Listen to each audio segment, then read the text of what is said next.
কাজে এগুলো উস্কানিমূলক বক্তব্য দিয়ে না, উস্কানি বক্তব্য দিয়ে না। যেটা হচ্ছে প্রশ্ন এখন ভারতে কি হচ্ছে এটা আমরা আপনি বলার কিছু না, এটা আমাদের ব্যাপার না।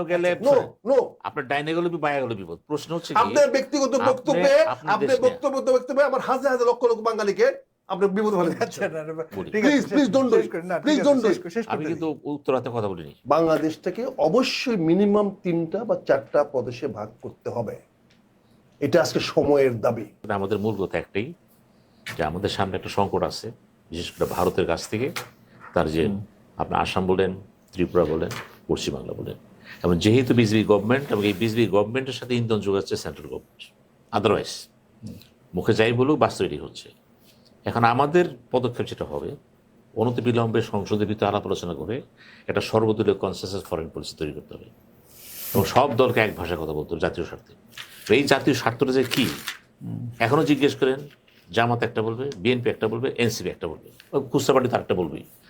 আমরা একটা কথা চাই, এবং যখন তারা দেখবে যে আমাদের ভাষা এক, শব্দ এক, এবং আমাদের ভিতরে জাতীয়তাবোধ, প্রেম, প্রীতি, ভালোবাসা ওইভাবে থাকতে হবে।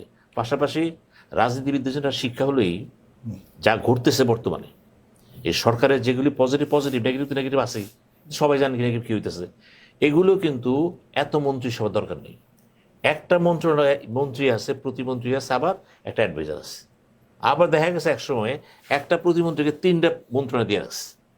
এগুলো হয়েছে কিন্তু যে কোনো কারণেই হোক, হয়তো তারা যেটাকে ভুল বুঝাইছে, বুঝতে পারে নাই, বুঝবে, সামনে হয়তো মন্ত্রী পরিষদ বাড়াবে। এই বাড়ানোর ক্ষেত্রে বড় মাত্র মন্ত্রী পরিষদটা যত সম্ভব একটা সাইজে রাখেন, দায়িত্বশীল লোকদের বসায় দেন, ওদেরই বসা যারা প্রমাণ করবে যে 100 কোটি টাকা সামনে থাকলেও আমার কাছে দেশটাই বড়। কিন্তু এটা বাস্তবে পাওয়া যাচ্ছে না কেন? মন্ত্রণালয়ের সংখ্যা কমানো উচিত। আমি মনে করি যত বেশি মন্ত্রণালয় বেশি বাড়ে তত দুর্নীতি বাড়ে, এটাও মাথায় রাখতে হবে। আমি এখানে আপনার সঙ্গে বিনয়ের সঙ্গে বলতে চাই, অবশ্যই মন্ত্রণালয় কমায় আনতে হবে, তবে বাংলাদেশটাকে অবশ্যই মিনিমাম 3টা বা 4টা প্রদেশে ভাগ করতে হবে, এটা আজকে সময়ের দাবি। সবচেয়ে বেশি প্রয়োজন আজকে 20 কোটি মানুষের জন্য একটি রাষ্ট্র পৃথিবীর কোথাও নাই, হতে পারে না, সম্ভব না।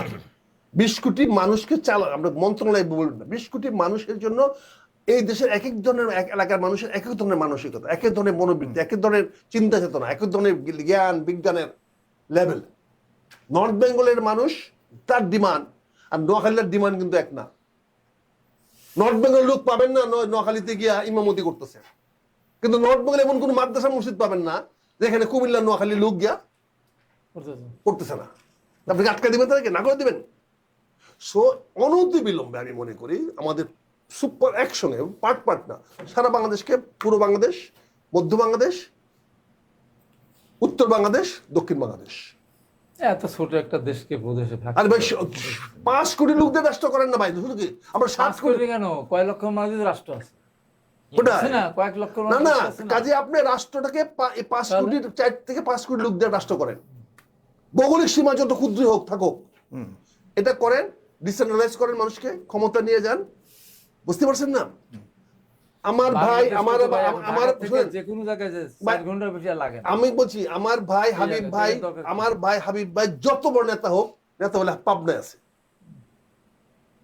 টাঙ্গাইল ক্রস করে আয় বলবো ঠেঙ্গি মাই মনমি নেতাকে চুষুটা বলা মানে মিটপট টাঙ্গাইলে বসে এই তো। তাহলে কি হচ্ছে, এই যে মনোভাবটা, এটা কি? হাবিব ভাই যেখানে রাজা হতে দেন, যেখানে আপনি রাজা আপনাকে রাজা হতে দেন, প্রভিন্স টু প্রভিন্স কম্পিটিশন হবে। বুঝতে পারছেন না? এটা আমার প্রস্তাব থাকবে আপনার মাধ্যমে, বাংলাদেশটাকে এইভাবে আপনি অনুমতিমূলক করেন। আপনার এই ধরনের একটা প্রস্তাব বহুত আগেও ছিল, ধন্যবাদ, এবং জাতীয় পার্টি তো অফিসিয়ালি এর প্রস্তাব দিয়েছিল, বিশেষ করে জাসদের একটা প্রস্তাব ছিল এরকম। মোট কথা হচ্ছে যে বাংলাদেশের যে ভূমিটা সমর্থন করেন ভাই, আমি তো সমর্থন আগেও করতাম, সেটা হলো যে আমাদের এখানে থট দিতে হবে যে এত বড় রাষ্ট্র, 20 কোটি লোক, পাশাপাশি নির্বাচনটা একদিনে হবে না, জাতীয় নির্বাচন ওইটা কোনো সমস্যা না, না, এটা- ওইটা কোনো সমস্যা না। আপনি এটা আপনারা বুঝেন না নির্বাচন, আপনার নির্বাচন জানেনও না, বুঝেনও না, এটা নিয়ে কথা বলেন না। এটা যার যে আলাদা থেকে নির্বাচন এটা দিলে আরো এটা ধ্বংস হবে। মাছের ব্যবসায়ী মাছে আড়তদারি করতে দেন, বুঝছেন? ওইটা আপনারা জানেন না, বুঝেন না, এয়ারটেল বিক্রি করতে দিয়েন না, এয়ারটেল এটা আপনারা জানেন না ভোট কেমনে হয়, আপনি জানেন না ভোট কেমনে হয়, সব একদিন হতো। ভোট কেমনে হয় জানেন না, যতদিন একসঙ্গে হবে ততদিন। আর এই যেইখানে শালার আমার একটা ডিসি নাই শালার তার সততার জন্য, সেখানে আপনি বলেন আপনি এটা কি ইন্ডিয়া পাইছেন? আরে পাকিস্তান অফিসার এখানে ব্যালট বাক্স দিয়ে দোল মারে, আর ইন্ডিয়া তো একবার ধরে ব্যালট বাক্স পড়ে থাকে, প্রস্তুত না, তাই না? আরে কোথায় রাখবেন ব্যালট বাক্সটা? আমরা 7 দিন আমরা আলাদা করবেন, বললাম তো প্রস্তুত না বলেন। বুঝলাম কি? প্রশ্ন হলো প্রশ্ন না, নিয়ে দৌড় বাংলাদেশের পারসেপশনে ভোট একদিন তো কেবল আরো ঘন্টা কমায় নিয়ে আসেন, আরো ঘন্টা কমায় নিয়ে আসেন, ঘন্টা কমায় নিয়ে আসা আগে হতো না, তাৎক্ষণিক ঘোষণা করা, নির্বাচন একসাথে যখন একদিন হতো না, সারা বাংলাদেশ হতো না, তখন তাদের রাস্তাঘাট উন্নত হয়েছে। তাৎক্ষণিক আপনি করেন। কয়েক ঘন্টা পরে তো সন্দেহ থাকে যে আবার গুণ। আর নির্বাচন কমিশনকে শুনেন বিলুপ্ত করেন, ওরা স্থানীয় গণমান্য ব্যক্তিদেরকে নির্বাচন দায়িত্ব দেন। এই কমিশন একটা শয়তানের আড্ডা, নির্বাচন নষ্ট করার জন্য, ধ্বংস করার জন্য, বুঝছেন না? না, শেষ কথা তো একটি বললাম। শেষ কথা হলো আমরা যে আলোচনা এগুলো করলাম গঠনমূলক আলোচনা, কিন্তু আমাদের আলোচনা মূল বিন্দু কিন্তু একটাই ছিল আজকে, সেটা হলো ভারতের এই যে বাড়াবাড়িটা আমাদের সাথে হচ্ছে, এটা প্রতিক্রিয়াটা কি। এবং আমাদের এখানে যে জিনিসটা আসতেছে, আমরা এখনো বলতেছি ভারতের সম্বন্ধে আমি বিনয়ের সঙ্গে কণ্ঠস্বর- বলছি, ভারতের বাড়াবাড়ি কথাটা আপনি ব্যবহার করেছেন, আমি এটা ভারত আমাকে এখন সুযোগ মতো জবাব দিচ্ছে। আমরা গত 2 বছর কি কথা বলেছি ভুলে যান না। জি, আমরা আমরা আমরা বাড়াবাড়ি মানে ইদানিং কথা। কাজে ভারত যা করছে সঠিক প্রতিক্রিয়া দেখাচ্ছে, ক্লিয়ার এগেছে, প্রতিক্রিয়া দেখাচ্ছে। প্রশ্ন হচ্ছে কথা একটি, কথা কাজে হলো যে অনর্থক এই ভাষাটা, যে ভাষায় কথা বলতেছে না, এই ভাষা আমরা নিন্দা কেমন করি? উচিত না এটা। তখন নিজে বললেন কেন? তখন করলেন না কেন? যখন আপনি ম্যাপ দেখায় বললেন যে এটা বাংলাদেশ, যখন আপনি নাগাল্যান্ডে যখন বললেন আপনার সোলজার লোক পাঠাবেন নাগাল্যান্ডের জন্য, তখন বললেন না কেন? না, যখন আপনি বলছেন বাংলাদেশ উড়িষ্যাকে এক করবেন, তখন বললেন না কেন বাংলাদেশ উড়িষ্যা এক করবেন? পরিবর্তন করতে চেয়েছিল। হ্যাঁ, মানুষ তো না, এগুলো শুনুন, তখন every action has equal and opposite reaction. তখন কাজে এগুলো উস্কানি মূলক বক্তব্য দিয়েন না, উস্কানি বক্তব্য দিয়েন না। যেটা হচ্ছে আমি বলি, না, এখন ভারতে কি হচ্ছে এটা আমার আপনি বলার কিছু না, এটা আমাদের ব্যাপার ডাইনো না। গেলে নো নো, আপনার ডাইনে গেলে বায়া গেলে বিপদ। প্রশ্ন হচ্ছে কি, আপনার ব্যক্তিগত বক্তব্যে আপনার আপনি দেশ নিয়ে। বক্তব্যে আমার হাজার হাজার লক্ষ লক্ষ বাঙালিকে আপনি বিপদ ফেলে দিচ্ছেন। ঠিক Please, আছে, please don't do it. শেষ করেন, না, Please ঠিক don't আছে, do it. শেষ আমি করতে কিন্তু উত্তরাতে কথা বলিনি। না, প্লিজ ডোন্ট। আপনার একটি কথায় আমার লক্ষ লক্ষ বাঙালির বলি শোনেন। আমার ঠিক আছে, জীবন ঠিক হানি আছে, হওয়ার শেষ আমি করুন, বলি শেষ শোনেন।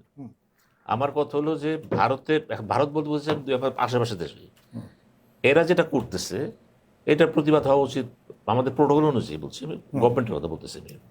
আপনি প্রতিবাদ করেন এবং এগুলো যাতে না হয়, যাতে এগুলি নিয়ে কোনো সাম্প্রদায়িক কোনো সেন্টিমেন্ট সৃষ্টি না হয়। আমার বিশ্বাস বাংলাদেশ সাম্প্রদায়িক সৃষ্টি হবে না। এইসব ব্যাপারে আমরা এই যে হবে না, এই তো উস্কে দিলেন। আচ্ছা, না, এই যে ঠিক আছে। হবে না মানে দেখাই দিব এখনই করে। জি, না, না, আপনারা বলছেন হবে না, অবশ্যই জি। পারবেন, ঠেকাতে পারবেন? প্রিয় দর্শক, ভাই, আমরা আমাদের- এখানেই ভাই, শেষ আমাদের করছি। ঠেকাতে হয়, হবে না। আমাদের ঠেকাইতে হয় ভাই, এগুলো আগামী বলেন না, এগুলো বলে অনুষ্ঠানে আমাদের ঠেকাইতে হয়, আমরা বুঝি কি কষ্ট হয়। আসসালামু আলাইকুম। থ্যাংক ইউ আমরা চাবো না, এটা হলে হয়েছে। এই, এটা খুলে দাও।